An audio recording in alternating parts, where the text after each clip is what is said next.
The woman stared at me blankly. "You know my name?" she asked suspiciously, posturing herself like she was ready to attack or defend at any moment's notice. "I was with your sister Gabby earlier," I said, stepping back and putting up my hands to indicate I meant no harm. "Her and Tobias, your fiancé, they picked me and my friend up.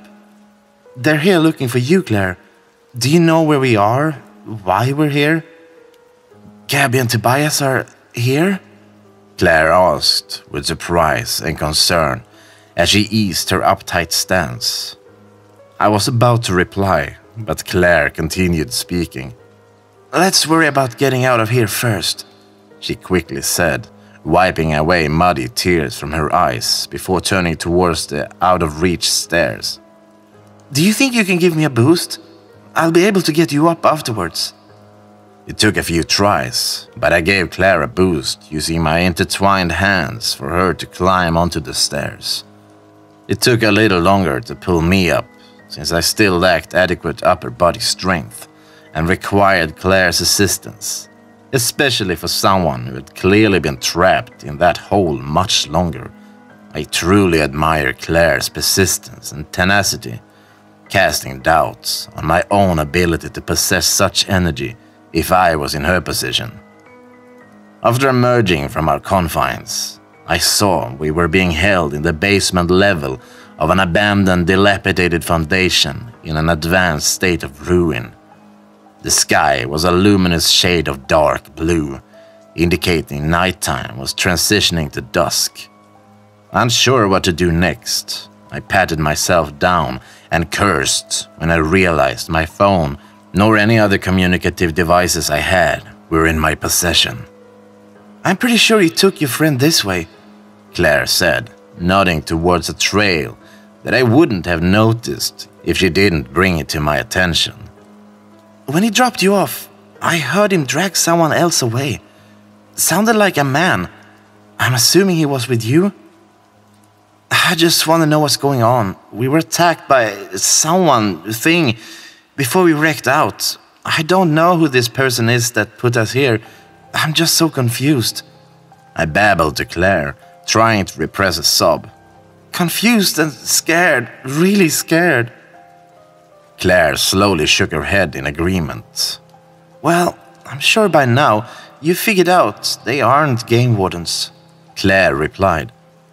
"That's what worries me about my sister and fiancé being out here." "They?" I asked curiously. "There's two of them," Claire said. "The one you probably saw, his name's Kurt. I don't know who the other one is, but they're working together." I recalled seeing the mutilated corpse with Devin when we were walking back from the brook. "Pretty sure the other one is dead," I said flatly. "Devin, the guy I was with when your sister and fiancé found us. We found a body earlier. Someone tore it to pieces, but I remember he wore the same thing as Kurt, you said his name was?" Claire nodded. "Guess he got what was coming to him," she said coldly. Trying to remain stealthy, we quietly proceeded down the trail, keeping an eye out for any movement. Despite our wariness, we lightly conversed, during which Claire brought up her missing daughter. 7 years ago, Claire said she was in a bad place, where life was all about catering to her hopeless addictions. Having a child didn't quell her dependency and drove her to sell her own baby for what she described as a life-altering amount of cash. After getting back on her feet, Claire spent those last few years trying to find her daughter. After finding the man she sold her daughter to, who turned out to be Kurt, Claire spent time tracking him and learned he worked for an organization called Wildjagen. All she knew about them is they run some kind of underground operation, and one of their compounds is located in this national forest. Claire said she infiltrated the property a few days ago, but got caught before being able to uncover anything more about Wildjagen.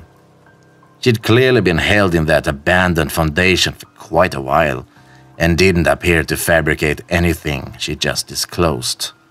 So her story, although outlandish, was believable. "Stop," Claire said sharply, holding out her arm to keep me from walking further.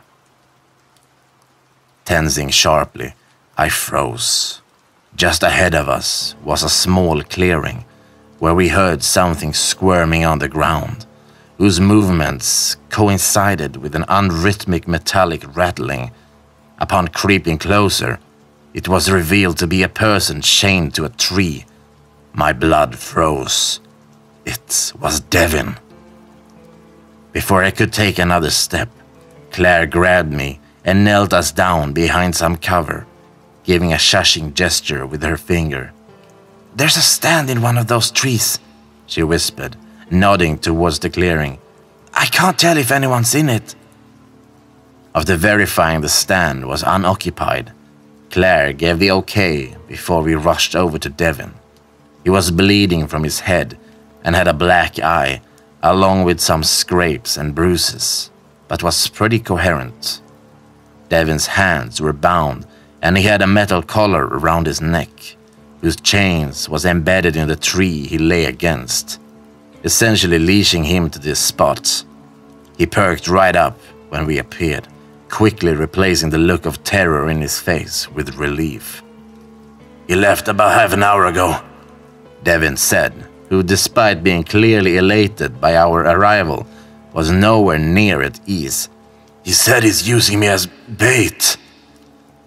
Devin said Tobias and Gabby managed to escape, and the man, we presumed to be Kurt, who chained him up, left the stand to track the pair. "I think he's going after what was in Tobias' car," Devin replied when asked what he thought the man was trying to hunt. Claire, who brought Devin up to speed on everything she told me, reiterated she didn't get far enough in the Wild Dragon compound to know any more than we did about their doings.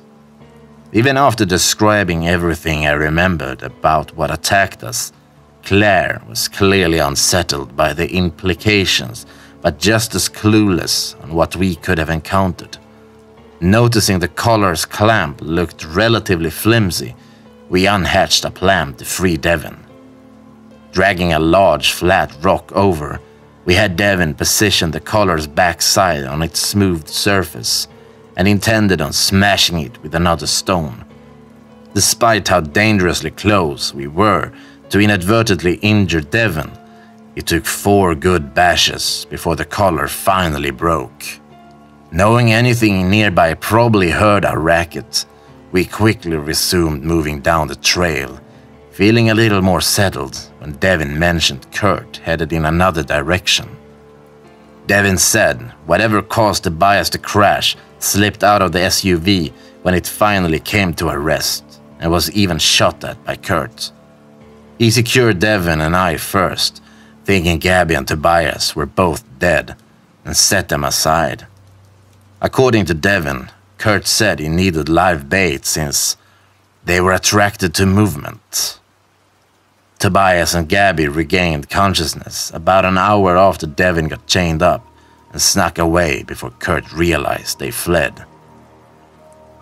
"You were out of it," Devin said about me after the wreck.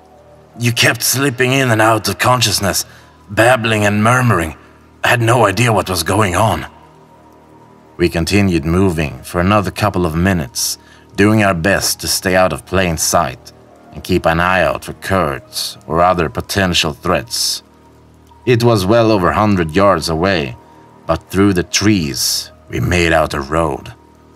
Despite feeling hopeful about being a huge step closer to safety, I refused to let my guard down until we reached civilization. "I'm pretty sure it's the same road Braden, Corey, and Shane said they would be on," Devin said anxiously as he picked up his walking speed, putting some distance between us as Devin eagerly tried reaching the road. I was about to say he should slow down when he released a high-pitched shriek and dropped to the ground. To my horror, a small, child-sized person with fleshy light beige skin was wrapped around Devin's legs.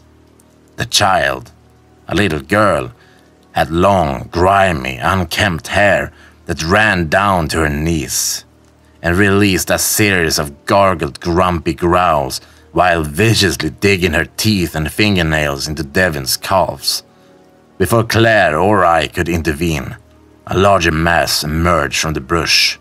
What I could only describe as a hulking, deformed human stepped between us and Devin. Its skin had a similarly colored tone as the little girl attacking Devin, but was severely misshapen. Its left shoulder and arm were abnormally broad and muscular. The being's right arm was missing, and its chest looked firm, but you could still see the ribcage's outline. The large man's torso narrowed towards his hips, connecting to a pair of legs with ties thick as tree trunks. It was covered in brown and gray blotchy patches that I couldn't tell were mud or actual skin. Its most disturbing feature was a light pink soccer ball-sized growth protruding from its neck that seemed to have absorbed parts of its face left inside. Appearing uninterested, the alpha-looking male snarled at us with its awkwardly bent nose and twisted, toothy mouth before facing Devin. The child-sized female, whose face and hands were coated in blood, excitedly pranced around Devin while he hollered in hysterical agony on the ground.